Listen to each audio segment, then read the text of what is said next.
Hi, and welcome to this super speedy lesson on forces on a slope. Now, this is applicable for both A-level physics and A-level maths. So if you're doing mechanics module in A-level maths, then this will also be applicable for you. It's also a core part of the A-level physics syllabus. So forces on a slope always seem to trip people up, which is why we're going to do a super quick lesson on forces on a slope, because they are always the same. Okay, they follow the same pattern and we're always going to do the same thing. So I have got a lovely drawing here of a box on a slope. Now we're modelling the box as a particle. What does that mean? That means that we're assuming the box has a single centre of mass right in its middle. We're ignoring the fact that it's a big old box and it would have all kinds of air resistance and it might not be centrally distributed with its weight. So we're assuming that it's a particle. And I've labelled up some forces acting on the box. Now, assuming nothing is pushing or pulling the box, these are the forces that are acting. Now, we might get an exam question that has things like pulleys or tensions. Doesn't matter. The weight is always going to act straight down.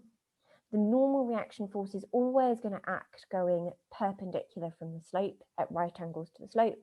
The friction is always going to be acting in the opposite direction to a moving. If there are any other forces like a tension or a push or a pull or anything like that, then we can add those into the diagram.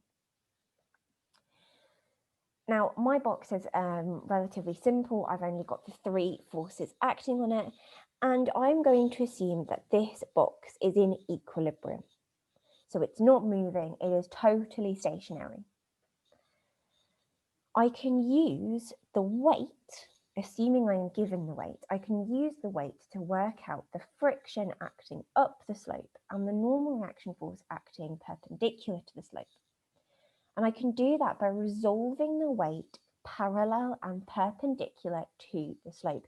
Now, if you watch the projectiles video, that is all about horizontals and verticals.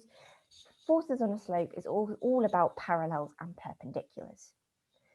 So we always resolve our forces into parallels and perpendiculars. And because our weight always acts directly downwards, directly towards the centre of the earth, that is usually the force we have to resolve, parallel and perpendicular. Now, to do this, I'm going to add some values onto my slope. So I'm going to say that the weight of this box is 20 newtons. I am going to say that the angle at the corner is 40 degrees. Okay, I've just picked some random arbitrary values. So to resolve the weight parallel and perpendicular, we turn the weight into a triangle.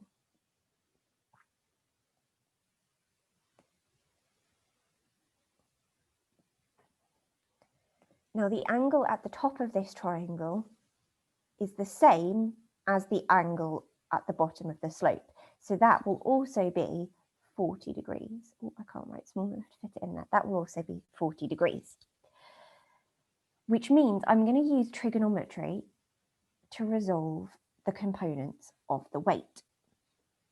Now, if you need proof that the angle at the top of the that triangle is 40, it is all to do with our Z and F angles and alternate angles and all that jazz. I won't go over that in this video, but if anyone needs that, pop a comment in the box and I will record a separate explanation of that. So using our trigonometry, let's have a look at the component perpendicular to the slope. Well, that is going to be our hypotenuse, which is our weight. The weight always forms the hypotenuse. That is going to be our hypotenuse, which is 20 cos of 40. Now remember, so, ca, toa. And so the perpendicular component, the one going opposite the normal reaction force, that is adjacent next to the angle. So that is going to be cos, which means the one at the bottom, which is opposite the angle, is going to be sine, 20 sine 40. Which means if this box is in equilibrium, then our normal reaction force is going to be equal to the perpendicular component of the weight, and the friction is going to be equal to the parallel component, which means all I would have to do is stick those values into my calculator, work them out, and then I would find that the friction is equal but opposite to the 20 sine 40, and the normal reaction force is equal but opposite to the 20 cos 40. And there you have it. We have resolved our forces on a slope.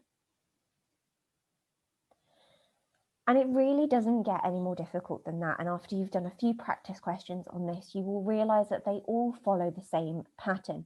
So what I have done is there is an accompanying worksheet to this video, including some past exam questions where we resolve forces on a slope and use that to work out some other things using some other mechanics. Have a go. Thoroughly encourage you to have a go through that worksheet. There are solutions as well on the website. And if you have any questions, then pop a comment in the box and I will be only too happy to help. But once you've run through the practice questions, you'll see they all follow the same format and it is exactly the same as this.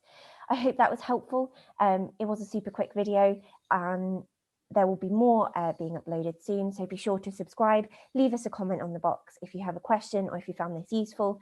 Thanks for watching and I will see you next time. Bye.